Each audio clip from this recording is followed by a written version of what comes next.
ঘন কুয়াশার কারণে ২০১১ সালে বন্ধ হয়েছিল বিমানের সিলেট লন্ডন সরাসরি ফ্লাইট। এরপর কুয়াশা কেটে আকাশ রৌদ্রোজ্জ্বল হলেও কাটেনি সরাসরি ফ্লাইটের কুয়াশা।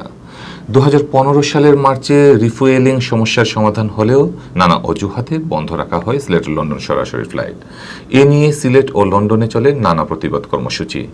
শেষ পর্যন্ত রোববার ফের চালু হলো সিলেটি প্রবাসীদের স্বপ্নের সিলেট লন্ডন সরাসরি ফ্লাইট। মোজাম্মেল হকের ক্যামেরায় বিস্তারিত জানাচ্ছেন হুসাইন আহমদ সুজাদ। রবিবার দুপুর 12:15টায় বিমান বাংলাদেশ এয়ারলাইন্সের BG001 ফ্লাইটটি 244 জন যাত্রী নিয়ে লন্ডনের উদ্দেশ্যে ওসমানী বিমানবন্দর ত্যাগ করে। যাত্রীদের মধ্যে 56 জন ওঠেন ঢাকা থেকে, বাকি 188 জন ছিলেন সিলেটের। এর আগে সকাল 9টায় প্রধান অতিথি হিসেবে সিলেট লন্ডন সরাসরি ফ্লাইটের উদ্বোধন করেন বেসামরিক বিমান পরিবহন ও পর্যটন প্রতিমন্ত্রী অ্যাডভোকেট মোহাম্মদ মাহবুব আলী। প্রধান অতিথির বক্তব্যে প্রতিমন্ত্রী অ্যাডভোকেট মোহাম্মদ মাহবুব আলী বলেন, বিমানের অনেক বদনাম ছিল। প্রধানমন্ত্রীর নির্দেশে শুদ্ধি অভিযান চালানোয় গত অর্থবছরে 200 কোটি টাকার উপরে লাভ হয়েছে। প্রতিমন্ত্রী বলেন, ওসমানী বিমানবন্দরকে আধুনিকায়ন ও পূর্ণাঙ্গ আন্তর্জাতিক বিমানবন্দরে উন্নীত করার জন্য কাজ শুরু হয়েছে। গত এপ্রিলে রানওয়ে শক্তি বৃদ্ধির কাজ শেষ হয়েছে। গত 1 অক্টোবর নতুন টার্মিনাল ভবন নির্মাণ কাজের উদ্বোধন করেছেন প্রধানমন্ত্রী। রানওয়ে সম্প্রসারণের কাজও এগিয়ে চলছে। সব মিলিয়ে ওসমানী বিমানবন্দর হবে অত্যাধুনিক বিমানবন্দর। মাহবুব আলী বলেন, আগামীতে সিলেট থেকে ইউরোপ, আমেরিকা ও মধ্যপ্রাচ্যের অনেক দেশে সরাসরি ফ্লাইট পরিচালনা হবে। বিমানবন্দরের আধুনিকায়নের কাজ শেষ হলে বিদেশি এয়ারলাইন্সগুলোও ওসমানীতে তাদের ফ্লাইট পরিচালনা করবে বলে আমরা আশাবাদী। এটা আন্তর্জাতিক বিমানবন্দর হওয়ার অর্থই হইল এখান থেকে বিশ্বের বিভিন্ন প্রান্তে যে কোনো জায়গায় বিমান যেতে পারবে। আপনারা ইতিমধ্যে আমার বক্তৃতায় আমি বলেছি, আপনারা দেখেছেন যে মার্কিন যুক্তরাষ্ট্রের রাষ্ট্রদূত স্বয়ং এসে আমাদের মন্ত্রণালয়ে আমাদের সাথে যে এগ্রিমেন্ট আমরা করেছি তাদের সাথে এয়ার সার্ভিস এগ্রিমেন্ট, এবং সেই ক্ষেত্রে আমাদের দেশ থেকে যেতে পারবে। এই সিলেট থেকে আমেরিকা বলেন, ইউরোপ বলেন, যে কোনো জায়গায় বিমান যেতে পারবে এবং তাদের বিমানও যে বিশ্বের যে কোনো প্রান্ত থেকে সিলেটে নামতে পারবে।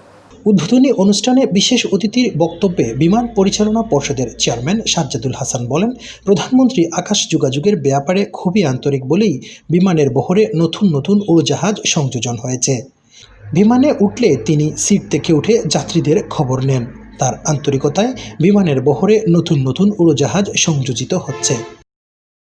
বাংলাদেশের নানা অঞ্চলের মানুষ যুক্তরাজ্যে থাকলেও রাজধানী লন্ডনে সিলেট থেকে যাওয়া প্রবাসীদের একটা বিশাল জনগোষ্ঠী রয়েছে। হযরত শাহজালাল রহমতুল্লাহের পুণ্যভূমি সিলেটের প্রবাসীদের অনেক দিনের আকাঙ্ক্ষা ছিল সরাসরি সিলেট লন্ডন রোডে বিমানের ফ্লাইট। সত্যিকার অর্থে আজকে যেটা আমরা কিছুক্ষণ পরে দেখবো যে সম্মানিত যাত্রীরা সেই ফ্লাইটে এখান থেকে সরাসরি লন্ডনের জন্য বিমানে উঠবেন। বেসামরিক বিমান চলাচল কর্তৃপক্ষের chairman air vice marshal M Mofidur Rahman বলেন, এ যাবৎ 53টি দেশের সঙ্গে বিমান চলাচলের চুক্তি হয়েছে। বঙ্গবন্ধু স্বপ্ন দেখেছিলেন বাংলাদেশে একদিন এভিয়েশন হাব হবে। তারই সুযোগ্য কন্যার নেতৃত্বে সেই স্বপ্ন পূরণ হতে যাচ্ছে। প্রধানমন্ত্রী একটা কথা বলেছিলেন, যেটা বঙ্গবন্ধুর স্বপ্ন ছিল যে বাংলাদেশ একদিন প্রাচ্য এবং মধ্যপ্রাচ্যের একটা হাব এখানে হবে, যেটা হবে বাংলাদেশ হবে প্রাচ্যের সুইজারল্যান্ড। আমরা দেখতে পাচ্ছি যে বঙ্গবন্ধুর স্বপ্ন আস্তে আস্তে পূরণ হতে যাচ্ছে। প্রবাসীদের সুবিধার্থে সরাসরি এই ফ্লাইটটি যাতে আর কখনো বন্ধ না হয় সে দাবি ট্রাভেলস ব্যবসায়ীদের।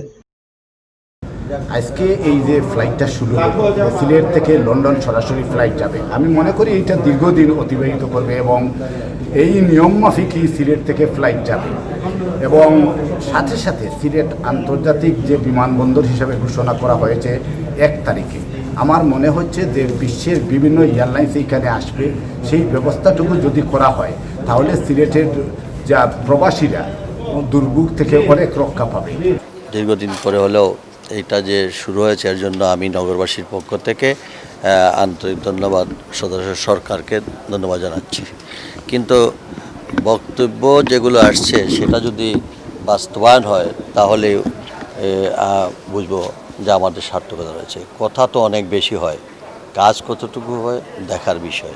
উদ্বোধনী অনুষ্ঠানে বিশেষ অতিথি হিসেবে আরও বক্তব্য রাখেন বিমান বাংলাদেশ এয়ারলাইন্সের ব্যবস্থাপনা পরিচালক মোহাম্মদ মুকাব্বির খান ও সিলেট মহানগর আওয়ামী লীগের সভাপতি বীর মুক্তিযোদ্ধা Masuk Uddin Ahmed. Bangla view news desk.